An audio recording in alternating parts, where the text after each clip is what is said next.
अगस्त में बदले नियम जेब पर क्या असर डालेंगे? क्योंकि आज से यूपीआई, क्रेडिट कार्ड और एलपीजी सिलेंडर के नियमों में बदलाव लागू हो जाएंगे। इनका सीधा इंपैक्ट आपकी जेब पर पड़ने वाला है। इस खबर पर आएंगे और आपको विस्तार से जानकारी देंगे, लेकिन उससे पहले ट्रेंड्स में आज वो कौन कौन सी खबर है जिस पर हमारी नजर रहेगी, जल्दी से एक एक करके देख लेते हैं। पहली खबर का मैंने अभी जिक्र किया, अगस्त में जो नियम बदल जाएंगे उनका इंपैक्ट आप पर क्या होगा उसकी बात करेंगे। साथ ही ट्रंप की भी बात करेंगे। ट्रंप की तरफ से जो घुड़की दी गई है, क्या भारत के सामने अब आने वाले वक्त में उसका इंपैक्ट पड़ने वाला है या फिर नहीं, या किस तरह का इंपैक्ट होगा, इस पर भी बात करेंगे। और साथ ही हम बात करेंगे दुश्मनों को नेस्तनाबूद करने की, क्योंकि हाल ही में जिस तरह से भारत की तरफ से एक स्वदेशी ड्रोन यानी प्रलय का हम जिक्र करने वाले हैं, कहीं ना कहीं अब कुल मिलाकर ये कहना होगा कि भारत का जो डिफेंस सेक्टर है वो लगातार मजबूत हो रहा है, उसकी भी बात होगी। और साथ ही बात हर आवाज की गिनती की भी हम करेंगे। एसआईआर को लेकर एक तरफ लगातार विपक्ष की तरफ से हंगामा हो रहा है, उस पर भी डिस्कशन करेंगे। और साथ ही बात होगी जल कहर की भी, और बात होगी आतंकवाद के साथ की, यानी जो सवाल इस वक्त ट्वीट को लेकर उठ रहे हैं उस पर भी बात करेंगे। लेकिन सबसे पहले आइए जल्दी से वो खबर देख लेते हैं जो इस वक्त एक्स पर ट्रेंड कर रही है। वो कौन सी खबर है, आइए सबसे पहले ये चेक कर लेते हैं। बदले नियम जेब पर क्या असर डालेंगे? क्योंकि आपको ये बताएं कि देखिए आज से देश के अंदर कई बदलाव होने जा रहे हैं। सबसे पहले बात करेंगे एनपीसीआई की। आज से यूपीआई ट्रांजैक्शन के लिए नए नियम लागू किए गए हैं। ये नियम डिजिटल पेमेंट को और सुरक्षित और सुगम बनाने के उद्देश्य से है। हालांकि विशेष बदलावों का विवरण अभी पूरी तरह से क्लियर नहीं हुआ है, लेकिन ये नियम पेटीएम, फोन पे, गूगल पे जैसे कई प्लेटफॉर्म्स हैं जिन पर लेन देन को प्रभावित कर सकते हैं। उपयोगकर्ताओं को ये सजेस्ट किया जाता है कि वो जो नए रूल्स हैं उनकी इंफॉर्मेशन जरूर ले लें, जिससे लेन देन में किसी भी तरह की कोई दिक्कत उन्हें ना हो। ये जो चेंजेस किए गए हैं डिजिटल भुगतान की प्रक्रिया को और मजबूत करने वाले होंगे। आज से 19 किलोग्राम वाले कमर्शियल एलपीजी सिलेंडर की कीमत में 34.50 तक की कटौती की गई है, क्योंकि हर महीने की पहली तारीख को बदलाव देखने के लिए मिलते हैं। और इस मंथ क्या क्या चेंजेस हो रहे हैं ये हम आपको इस वक्त बता रहे हैं। IOCL के अकॉर्डिंग दिल्ली में इस सिलेंडर की जो कीमत है वो 1631.50 है, जो पहले 1666 थी। अगर हम दूसरे शहरों की बात करें, जैसे कोलकाता है, मुंबई है, चेन्नई है, यहां पर भी कीमतों में कमी देखी गई है। ये कटौती होटल, रेस्टोरेंट और अन्य व्यवसाय के लिए राहत भरी खबर जरूर है, क्योंकि कमर्शियल सिलेंडर का उपयोग मुख्य रूप से व्यावसायिक क्षेत्रों में होता है। हालांकि 14.2 किलोग्राम वाले घरेलू सिलेंडर की कीमतों में कोई चेंज नहीं हुआ है, जो दिल्ली में 803 पर ही स्थिर है। इसके अलावा आज से एटीएफ यानी एविएशन टरबाइन फ्यूल की कीमतों में बदलाव की संभावना है। अगर एटीएफ की कीमत बढ़ती है तो एयरलाइंस टिकटों की कीमतों में बढ़ोतरी हो सकती है, जिससे हवाई यात्रा महंगी हो जाएगी। इससे पहले मई 2025 में एटीएफ की कीमतों में 4.4% की कमी देखी गई थी, जिसके बाद दिल्ली में कीमत 85,486.80 प्रति किलोमीटर थी। अगर कीमतें बढ़ती हैं तो यात्रियों को सलाह दी जाती है कि वो पहले से टिकट बुक करें, जिससे बढ़े हुए किराए से वो बच पाएंगे।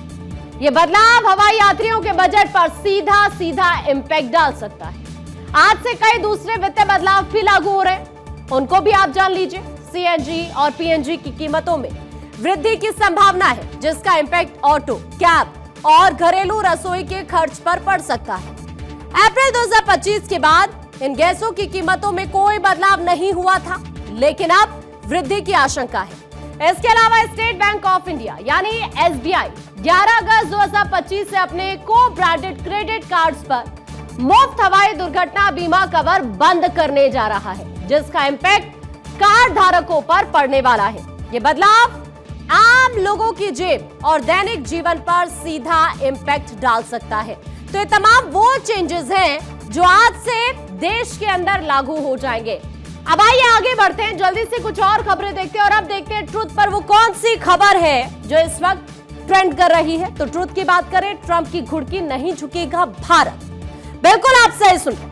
अमेरिकी राष्ट्रपति डोनाल्ड ट्रंप ने 7 अगस्त 2025 से लागू होने वाले नए टैरिफ, जिसमें भारत समेत कुल 92 देश शामिल हैं, वैश्विक व्यापार और भू राजनीति के लिए महत्वपूर्ण निहितार्थ रखते हैं। भारत पर 25% और पाकिस्तान पर 19% टैरिफ लगाया गया, जबकि सीरिया पर सबसे ज्यादा 41% टैरिफ थोपा गया है।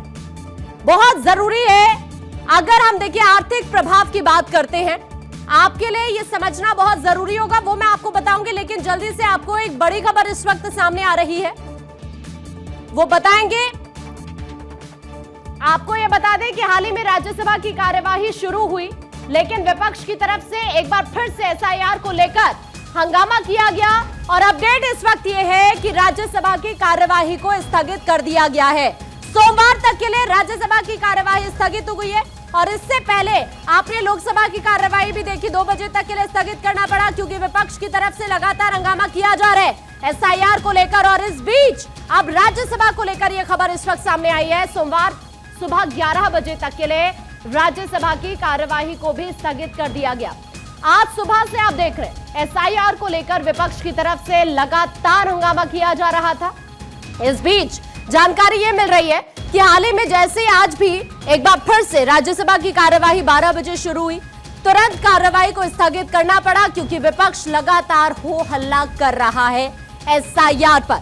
देखिए, आप देख रहे हैं जैसे ही सत्र की शुरुआत हुई उसी दिन से विपक्ष की तरफ से लगातार हंगामा हो रहा है एसआईआर को लेकर। और हाल ही में लोकसभा स्पीकर को भी विपक्ष की तरफ से एक पत्र सौंपा गया है जिस पर विपक्ष चाहता है कि तुरंत चर्चा हो। आइए एक बार फिर से बात करते हैं अमेरिकी राष्ट्रपति डोनाल्ड ट्रंप की, क्योंकि जो फैसला डोनाल्ड ट्रंप की तरफ से टैरिफ को लेकर लिया गया है, आपके लिए समझना बहुत जरूरी हो जाता है कि भारत पर इसका प्रभाव किस तरह का हो सकता है। देखिए, भारत पर 25% टैरिफ से भारतीय निर्यात, विशेष रूप से इलेक्ट्रॉनिक्स, कपड़ा और फार्मा जैसे क्षेत्र में अमेरिकी बाजार में कहीं ना कहीं आप देखेंगे महंगाई हो सकती है। भारत का अमेरिका के साथ इससे पहले व्यापार घाटा एक मुद्दा जरूर रहा है और ये टैरिफ इसे और ज्यादा बढ़ा सकता है। भारतीय कंपनीज को प्रतिस्पर्धी बने रहने के लिए लागत कम करने या फिर ऑप्शनल मार्केट लाइक यूरोप की हम बात करें, एशियन की हम बात करें, इन्हें तलाशने की जरूरत हो जाएगी। हालांकि कुछ एक्सपर्ट्स ये जरूर मानते हैं कि एक अवसर है भारत के लिए, क्योंकि ये भारतीय उद्योगों को नई तकनीक और बाजारों की तरफ धकेल सकता है। अब आपके लिए समझना ये जरूरी है कि ट्रंप के इस फैसले का पाकिस्तान पर क्या इंपैक्ट होगा। पाकिस्तान पर टैरिफ को 29% से घटाकर 19% करना दक्षिण एशिया में सबसे कम टैरिफ है। ये पाकिस्तान के कपड़ा और अन्य निर्यात क्षेत्रों के लिए राहत जरूर है जो भारत के साथ प्रतिस्पर्धा करते हैं। ये कदम अमेरिका और पाकिस्तान के बीच हालिया तेल भंडार विकास सौदे और बढ़ती कूटनीतिक नजदीकियों का परिणाम हो सकता है। अब आप ये भी जानिए कि अन्य देशों पर इसका क्या प्रभाव पड़ेगा। सीरिया की बात करें 41% टैरिफ, बांग्लादेश की बात करें 20% टैरिफ से इन देशों के निर्यात पर भारी इंपैक्ट पड़ेगा। बांग्लादेश जो कपड़ा निर्यात में भारत का प्रतिस्पर्धी है, इस टैरिफ से कम प्रतिस्पर्धी हो सकता है, जिससे भारत को अप्रत्यक्ष लाभ जरूर मिल सकता है। सबसे बड़ी बात है चीन को लेकर। चीन का इस लिस्ट में शामिल ना होना शॉकिंग जरूर है, क्योंकि ट्रंप ने पहले चीन पर कड़े टैरिफ की बात की थी। यह संकेत देता है कि अमेरिका और चीन के बीच व्यापार समझौता अंतिम चरण में हो सकता है, जैसा कि वित्त मंत्री स्कॉट ने इसका जिक्र भी किया है। अब ट्रंप के इस फैसले के बाद भारत और अमेरिका रिलेशंस पर क्या इंपैक्ट पड़ेगा। ट्रंप ने भारत को एक तो मित्र कहा, लेकिन 25% टैरिफ और रूस से तेल और हथियार खरीदने पर जुर्माना लगाने का ऐलान दोनों देशों के बीच तनाव को दर्शाता है। भारत और रूस की नजदीकी विशेष रूप से ऊर्जा और रक्षा क्षेत्र में ट्रंप को खटक रही है। इसके अलावा ऑपरेशन सिंदूर में सीज फायर के लिए ट्रंप के दावों को भारत की तरफ से खारिज करना भी इस टैरिफ का एक रीजन हो सकता है। कहीं ना कहीं ब्रिक्स पर भी दबाव बनाना चाहते हैं ट्रंप, क्योंकि ट्रंप ने ब्रिक्स देशों जैसे भारत है, ब्राजील है, रूस है, चीन है, दक्षिण अफ्रीका है, इन पर 10% अतिरिक्त टैरिफ की धमकी दी, ये दावा करते हुए कि वो अमेरिकी डॉलर को कमजोर कर रहे हैं। ये ब्रिक्स की एकता और वैश्विक व्यापार में इसकी भूमिका को कमजोर करने की एक रणनीति भी हो सकती है। लेकिन सबसे बड़ी बात, भारत के लिए अवसर और चुनौतियां क्या हो सकते हैं, ये भी आप जानिए। अमेरिकी बाजार में भारतीय निर्यात की लागत बढ़ जाएगी, जिससे एमएसएमई और छोटे किसानों पर इंपैक्ट पड़ेगा। ये चैलेंजेस हो सकते हैं। भारत और अमेरिका के बीच व्यापार समझौते में डेयरी, सोयाबीन और जीएम मक्का जैसे मुद्दों पर सहमति नहीं बनी है, लेकिन यहां अवसर भी है। भारत को यूरोप, एशियन और अन्य बाजारों में विविधीकरण का मौका मिल सकता है। बांग्लादेश और इंडोनेशिया जैसे प्रतिस्पर्धियों पर उच्च टैरिफ से भारत को कपड़ा और इलेक्ट्रॉनिक्स में लाभ मिल सकता है। भारतीय कंपनीज नई तकनीक और उत्पादन विधियों को अपनाकर प्रतिस्पर्धी बन सकती है। ट्रंप की टैरिफ नीति आर्थिक सुधारों के साथ साथ भू राजनीतिक रणनीति का हिस्सा है। भारत पर 25% टैरिफ और पाकिस्तान पर 19% टैरिफ दक्षिण एशिया में अमेरिका की बदलती प्राथमिकताओं को दर्शाते हैं। भारत के लिए नीति अल्पकालिक चुनौती है, लेकिन दीर्घकाल में आत्मनिर्भरता और वैश्विक आपूर्ति श्रृंखला में नई भूमिका निभाने का मौका भी हो सकता है।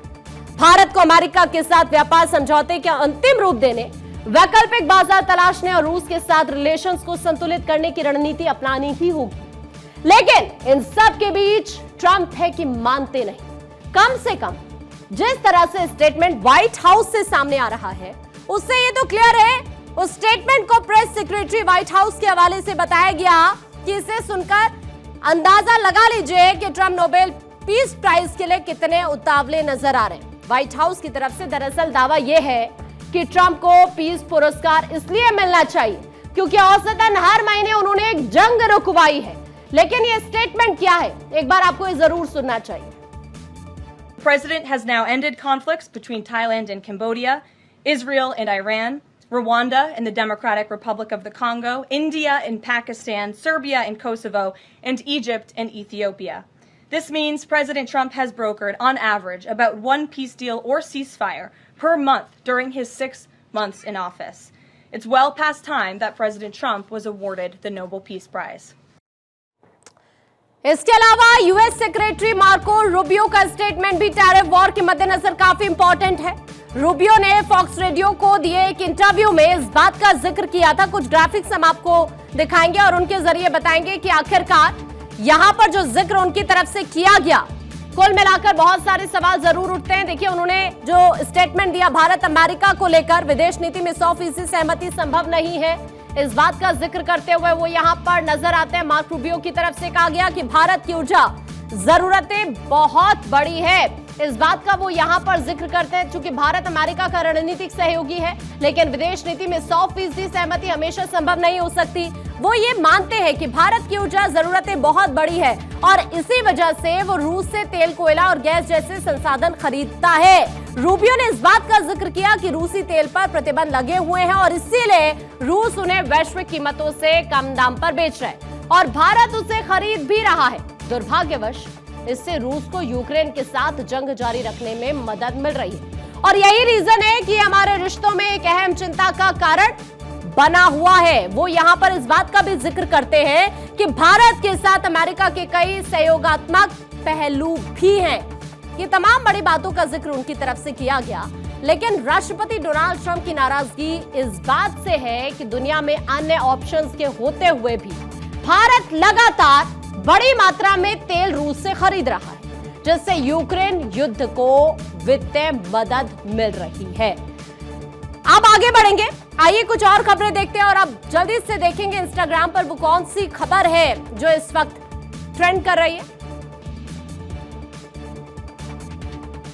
स्वदेशी ड्रोन करेगा दुश्मनों को नेस्तनाबूद। आपको ये बताएं कि भारत की रक्षा तकनीक में एक नया अध्याय जुड़ चुका है। कलाम लैब्स की तरफ से विकसित किया गया एक अत्याधुनिक ड्रोन हाल ही में चर्चा में है, जिसने अपनी क्षमताओं से देश की सुरक्षा प्रणाली को और स्ट्रॉन्ग करने की संभावनाएं दिखा दी। ये ड्रोन न केवल तकनीकी रूप से उन्नत है, बल्कि सामरिक दृष्टि से भी एक क्रांतिकारी बदलाव का प्रतीक जरूर है। इस ड्रोन का परीक्षण महाराष्ट्र के नासिक जिले के देवलाली परीक्षण स्थल पर किया गया, जहां इसने अपनी मारक क्षमता और संचालन प्रणाली का प्रदर्शन करते हुए सफलतापूर्वक मिशन पूरा किया। परीक्षण के दौरान यह सामने आया कि यह ड्रोन बेहद ऊंचाई से उड़ान भर सकता है और दुश्मन को दूर से ही निशाना भी बना सकता है। इसकी विशेषता क्या है, जल्दी से आपको बताती हूँ। अगर उड़ान ऊंचाई की हम बात करें, 33,000 फीट है, लगभग 10,000 मीटर, जो इसे रडार से छिपने में मदद करता है। मारक दूरी की अगर हम बात करते हैं तो 100 किलोमीटर तक लक्ष्य को भेदने में सक्षम है। इसकी जो विस्फोटक क्षमता है 1 किलोग्राम का सटीक विस्फोटक जो सीमित है लेकिन प्रभावशाली नुकसान पहुंचाने में सक्षम भी है। नेविगेशन की बात करते हैं तो जीपीएस के बिना भी प्रभावी संचालन करता है, जिससे इलेक्ट्रॉनिक युद्ध के खतरों से भी सुरक्षित रहता है। ये ड्रोन सीमावर्ती इलाकों में कम जोखिम के साथ हमले करने की क्षमता रखता है। इसकी सबसे खास बात यह है कि ये जीपीएस जैमिंग जैसी आधुनिक रुकावटों के बावजूद भी अपना लक्ष्य भेद सकता है। इससे ड्रोन उन परिस्थितियों में भी काम कर सकता है जहां पारंपरिक ड्रोन या मिसाइलें विफल हो सकती हैं। इस ड्रोन का विकास भारत की स्वदेशी रक्षा क्षमताओं को सशक्त बनाने की दिशा में एक बहुत बड़ा कदम है और जरूरी भी। आने वाले समय में इसकी रेंज, विस्फोटक क्षमता और ऑटोमेशन को और बेहतर बनाकर इसे और भी घातक और स्मार्ट बनाया जा सकता है। यह तकनीक आतंकवाद विरोधी अभियानों, सीमावर्ती निगरानी और सर्जिकल स्ट्राइक्स में बेहद कारगर साबित हो सकती है। कलाम लैब्स का यह नया ड्रोन भारत की रक्षा प्रणाली को और नई ऊंचाइयों पर ले जा सकता है। इसकी सटीकता, आत्मनिर्भर संचालन और उन्नत तकनीक विशेषताएं इसे एक रणनीतिक संपत्ति बनाती है। यह स्पष्ट है कि भारत अब न केवल वैश्विक रक्षा तकनीक की दौड़ में शामिल है, बल्कि अपने नवाचारों से दूसरों के लिए भी एक बहुत बड़ा उदाहरण क्रिएट कर रहा है। आइए आगे बढ़ेंगे, जल्दी से कुछ और खबरें देखेंगे और अब देखेंगे फेसबुक पर वो कौन सी खबर है जो इस वक्त ट्रेंड कर रही है। एसआईआर, लोकतंत्र में हर आवाज की गिनती। बिहार विधानसभा चुनाव 2025 की तैयारी के तहत आज ड्राफ्ट वोटर लिस्ट प्रकाशित कर दी गई है, जो आगामी चुनावों के लिए एक बहुत इंपॉर्टेंट कदम है। भारत निर्वाचन आयोग ने विशेष गहन पुनरीक्षण प्रक्रिया के पहले चरण को कंप्लीट कर लिया है, जिसके तहत 7 करोड़ 24 लाख मतदाताओं ने अपने गणना फॉर्म जमा किए। ये ड्राफ्ट सूची अंतिम नहीं है और मतदाताओं को 1 सितंबर 2025 तक अपने नाम जोड़ने, हटाने या फिर सुधार के लिए दावा और आपत्ति दर्ज करने का भी मौका मिलेगा। इस प्रोसेस का उद्देश्य मतदाता सूची को पारदर्शी और सटीक बनाना है, जिससे कोई भी पात्र मतदाता वोट देने से वंचित ना रहे। चुनाव आयोग ने क्लियर किया है कि ड्राफ्ट वोटर लिस्ट में अगर किसी का नाम छूट गया है या गलत दर्ज हुआ है तो वो 2 अगस्त से 1 सितंबर तक विशेष शिविर में जाकर नाम जोड़ने के लिए फॉर्म 6 या सुधार या ट्रांसफर के लिए फॉर्म 8 भी फिल कर सकते हैं। इन शिविरों का आयोजन प्रखंड अंचल कार्यालय और नगर निकाय में किया जाएगा, जहां बूथ लेवल अधिकारी यानी बीएलओ वोटर्स की हेल्प करेंगे। आयोग ने 11 तरह के जो डॉक्यूमेंट्स हैं उनकी बाकायदा एक लिस्ट भी जारी की है, जिनमें से कोई एक जरूर यहां पर सबमिट कराना होगा। जिन वोटर्स के पास जरूरी डॉक्यूमेंट्स नहीं है उनके लिए आयोग सरकारी डेटाबेस जैसे विकास रजिस्टर या खातियान के आधार पर दस्तावेज तैयार करने में हेल्प करेगा। ये कदम विशेष रूप से ग्रामीण और वंचित समुदाय के लिए बहुत लाभकारी होगा। इस पूरे प्रोसेस में लगभग 65 लाख वोटर्स के नाम हटाए जाने की भी संभावना है, जिनमें मृत, स्थानांतरित या फिर डुप्लीकेट मतदाता शामिल है। एग्जाम्पल के लिए पटना जिले में 3,95,000 नाम हटाए जाएंगे। इनमें 1,34,000 मृत और 1,54,000 बिहार से ट्रांसफर हुए वोटर्स हैं। इस पूरे प्रोसेस को लेकर विपक्षी दलों, विशेषकर महागठबंधन ने आपत्तियां जताई है। इससे गरीब और वंचित वर्गों को मताधिकार से वंचित करने की साजिश करार दिया है। हालांकि आयोग ने इन आरोपों को खारिज करते हुए कहा कि ये पूरा प्रोसेस पूरी तरह पारदर्शी है और 30 सितंबर को अंतिम सूची प्रकाशित होने से पहले सभी आपत्तियों का निपटारा भी किया जाएगा।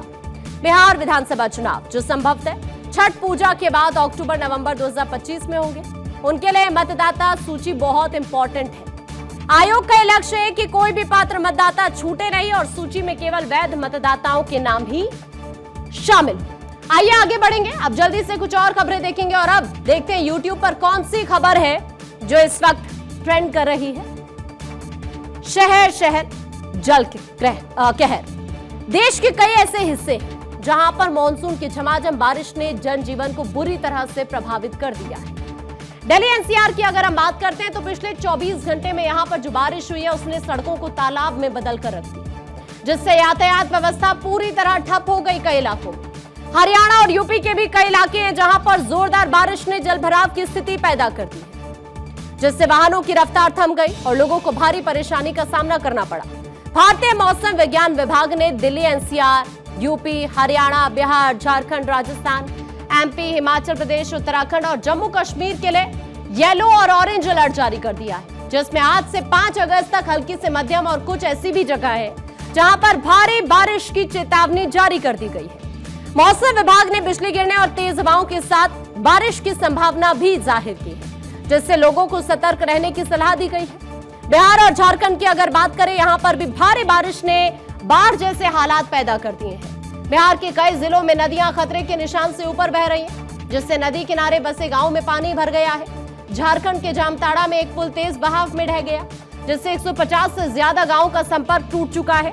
मध्य प्रदेश में भी 10 से ज्यादा ऐसे जिले हैं जहां पर भारी बारिश का अलर्ट है। चंबल, सिंध और कूनो जैसी नदियां उफान पर है। गुना और शिवपुरी में बाढ़ प्रभावित क्षेत्रों में सेना और एसडीआरएफ की टीमें राहत कार्य में लगी हैं। मौसम विभाग ने मध्य भारत में 31 जुलाई तक, इससे पहले आपने देखा पहले भी भविष्यवाणी की थी और अब एक बार फिर से यहां पर अगले कुछ दिनों में, यानी अगर हम आज की बात करें तो आज से बारिश की तीव्रता में कमी आने की फिर से संभावना जाहिर की है। हालांकि बाढ़ और जलभराव से प्रभावित क्षेत्रों में स्थिति सामान्य होने में जरूर वक्त लग सकता है। राजस्थान की बात करते हैं तो यहां पर भारी बारिश ने जयपुर, कोटा, सवाई माधोपुर, अलवर और भीलवाड़ा, ये तमाम वो जिले हैं जहां पर जलभराव और बाढ़ की स्थिति पैदा कर दी है। कई जिलों में स्कूल, कॉलेजेस तक बंद किए गए हैं। यहां पर हालात कुछ इस तरह के बने हुए हैं, क्योंकि जो सिचुएशन यहां पर बनी हुई है, चाहे उत्तराखंड की बात करें, हिमाचल की बात करें या फिर अन्य इलाकों की बात करें, हालात टेंशन वाले जरूर है।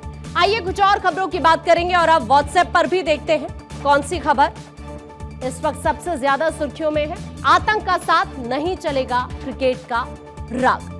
पहलगाम के जख्म भूले नहीं, मैदान में भी सबक सिखाएंगे। दरअसल एशिया कप 2025 में भारत पाकिस्तान क्रिकेट मैच को लेकर सोशल मीडिया पर तीखी प्रतिक्रियाएं सामने आ रही हैं। पाकिस्तान प्रायोजित पहलगाम आतंकी हमले के बाद भारत में गुस्सा और ज्यादा बढ़ चुका है। ऐसे में भारतीय जनता की भावनाएं पाकिस्तान के साथ किसी भी क्रिकेट संबंध के खिलाफ है और खेल मंत्रालय ने क्लियर किया है कि द्विपक्षीय खेल संबंध वर्तमान में असंभव है। हालांकि बहुपक्षीय टूर्नामेंट जैसे एशिया कप में भारत ओलंपिक चार्टर का पालन करता है, जो राजनीतिक आधार पर भेदभाव को निषिद्ध करता है। फिर भी भारत का ध्यान खेल के माध्यम से शांति और एकता को बढ़ावा देने पर, न कि आतंकवाद को प्रत्यक्ष या अप्रत्यक्ष रूप से बढ़ावा देने वाले देशों के साथ सामान्य संबंध स्थापित करने पर। बीसीसीआई अध्यक्ष ने आतंकवाद की निंदा करते हुए खेल को जारी रखने की बात कही, लेकिन यह स्पष्ट है कि भारत किसी भी ऐसे कदम से बचना चाहता है जो जन भावनाओं के खिलाफ हो या राष्ट्रीय सुरक्षा को कमजोर करे।